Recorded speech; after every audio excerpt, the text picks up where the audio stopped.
The era we know as the Golden Age of piracy spanned roughly from 1650 to 1720.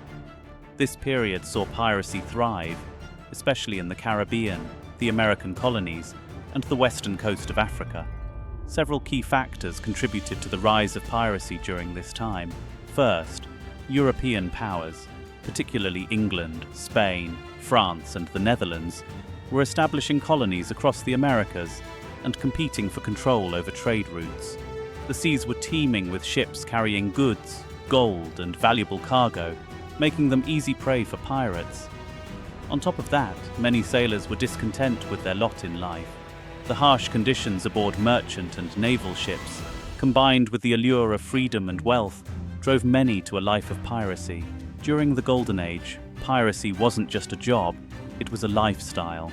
Pirate ships were, in some cases, more democratic than any nation at the time. Unlike traditional navies or merchant ships, pirate crews often operated under a set of rules known as the Pirate Code. While these codes varied from ship to ship, they typically included guidelines for how to divide loot, settle disputes, and handle injuries. Pirates shared the spoils equally, and captains were often elected by the crew, with decisions being made democratically. This was a stark contrast to the rigid hierarchies of the navies they fought against. One of the most notorious figures to emerge from the Golden Age of piracy was none other than Blackbeard, whose real name was Edward Teach, though some records also list him as Edward Thatch. Born around 1680 in Bristol, England, Blackbeard became a name that struck fear into the hearts of sailors and merchants across the Atlantic and Caribbean. Blackbeard wasn't just a pirate, he was a master of psychological warfare. His fierce reputation wasn't based solely on his combat skills. It was also about the terrifying image he cultivated. Blackbeard was known to weave lit fuses into his beard and hair, so that smoke would billow around his face during battles. Imagine seeing this massive, smoke-covered figure charging at you with swords and pistols. His goal was often to intimidate ships into surrendering without even having to fight. In November 1718, Blackbeard met his end in a fierce battle against British naval forces led by Lieutenant Robert Maynard. After a bloody confrontation, Blackbeard was finally killed. According to legend, it took 5 gunshots and over 20 sword wounds to bring him down. His head was then severed and hung from Maynard's ship as a trophy and a warning to other pirates. Piracy wasn't just a man's world.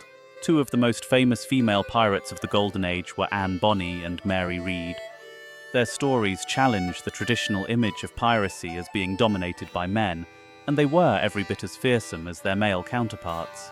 Anne Bonny, born around 1700, was the daughter of an Irish lawyer who eventually settled in the American colonies. Known for her fiery temper and rebellious spirit, she married a small-time pirate named James Bonny. But it wasn't long before Anne left her husband to join the crew of the infamous pirate Captain Calico Jack Rackham. It was with Rackham that Anne found her true calling as a pirate. She dressed as a man to fight alongside the crew and quickly gained a reputation for her combat skills. Mary Read, on the other hand, had been raised as a boy for most of her life. She joined the British military in male disguise, but after her military career ended, she too turned to piracy. Read met Anne Bonny aboard Rackham's ship, and the 2 women became close allies, often fighting side by side in battles. Anne and Mary's pirate careers came to an end in 1720 when they were captured by British forces. Though Rackham and the rest of the crew were sentenced to hang, Anne and Mary avoided immediate execution because both claimed to be pregnant. Unfortunately, Mary died in prison shortly after, while Anne's fate remains uncertain.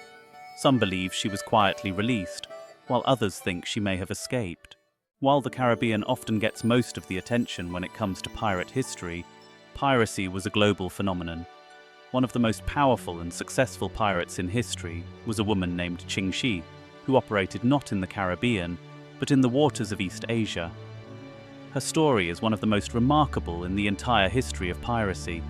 Qing Shi began her career as the wife of a notorious Chinese pirate named Cheng Wai. After his death in 1807, Qing Shi took control of his fleet, which eventually grew to over 300 ships and 40,000 pirates.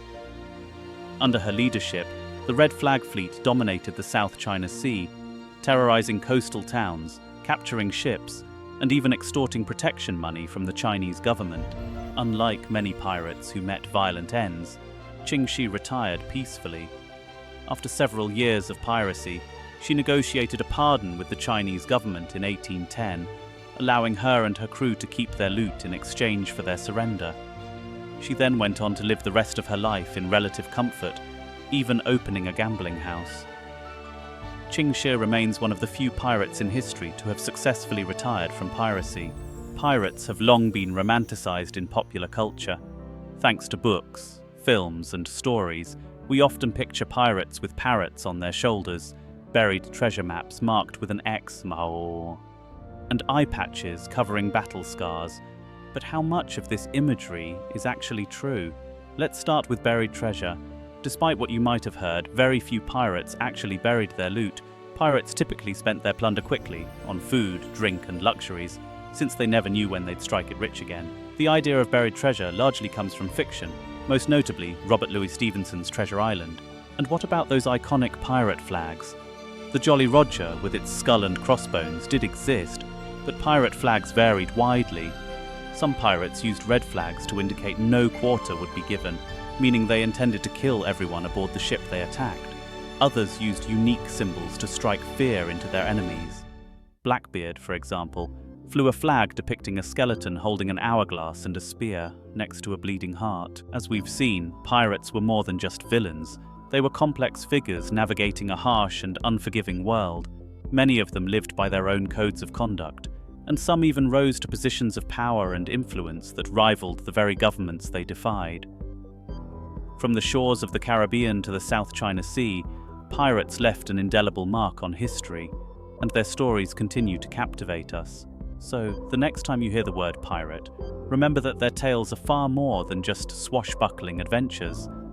They are stories of rebellion, survival, and the pursuit of freedom, stories that continue to inspire and fascinate us to this day.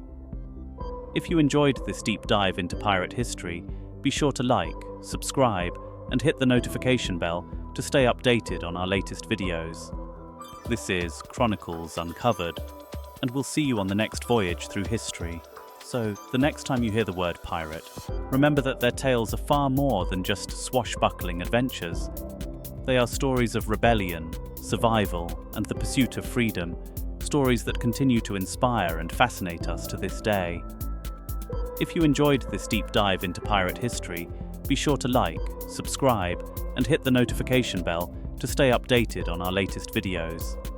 This is Chronicles Uncovered, and we'll see you on the next voyage through history.